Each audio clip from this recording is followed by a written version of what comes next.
When I heard that Georgia Democrats chose Stacey Abrams, a 44-year-old black female, as their nominee for governor, I thought, that's great. But I wonder what skeletons hang in her closet. She's human, and all humans have skeletons.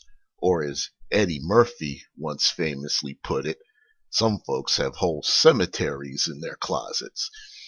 In case you haven't heard, Ms. Abrams is a Yale Law School graduate who has combined a municipal career in Atlanta and state house politics with running a small business and writing a series of romance novels under a pen name.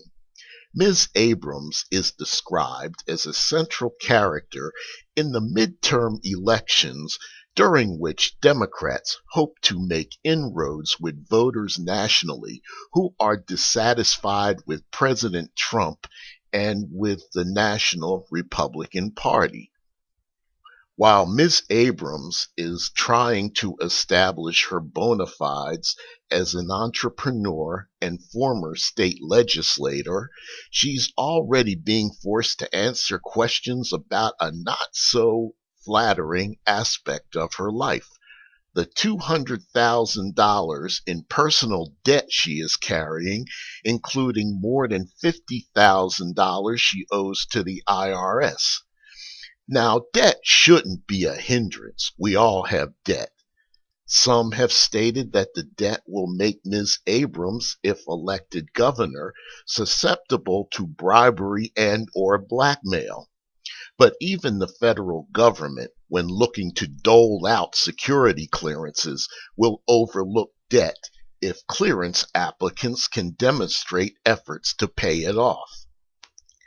Ms. Abrams has released a statement addressing her debt, saying her debt should not disqualify her from being governor of Georgia, saying she is no different than many Americans who struggle with debt.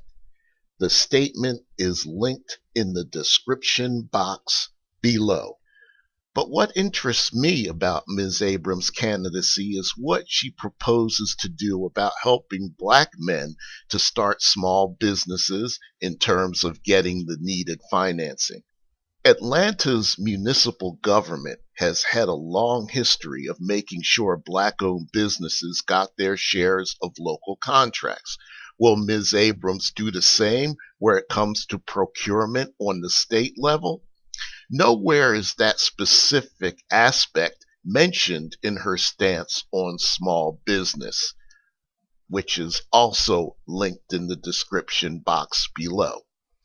And what about the legalization of marijuana, which is taking hold in other states? Will she advocate for legalization and for black men to get a piece of that market as opposed to throwing us in jail or prison for selling weed? While the Democrats in Georgia and elsewhere are hailing Ms. Abrams' historic candidacy, I, for one, believe she has a snowball's chance in hell of winning. According to the New York Times, Ms. Abrams has signaled that she is unlikely to spend much time pleading with rural whites to return to a Democratic Party that they have largely abandoned. She has embarked instead on a strategy of energizing a coalition of young and non-white Georgians who represent a growing share of the state's population. However, there is Atlanta, and then there's the rest of Georgia, which is too white, too rural, and too racist to elect a black woman, and one who is unmarried at that, which will engender, rightly or wrongly, suspicions about her sexual orientation. I hope I'm proven wrong.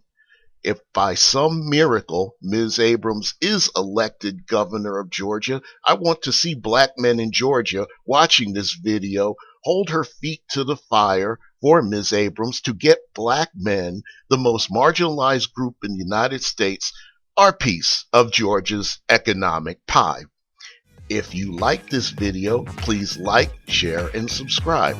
and click on the bell so that when Quad B uploads new content or goes live, you will be notified. Until next time, this is Quad B saying peace, deuces, and God bless.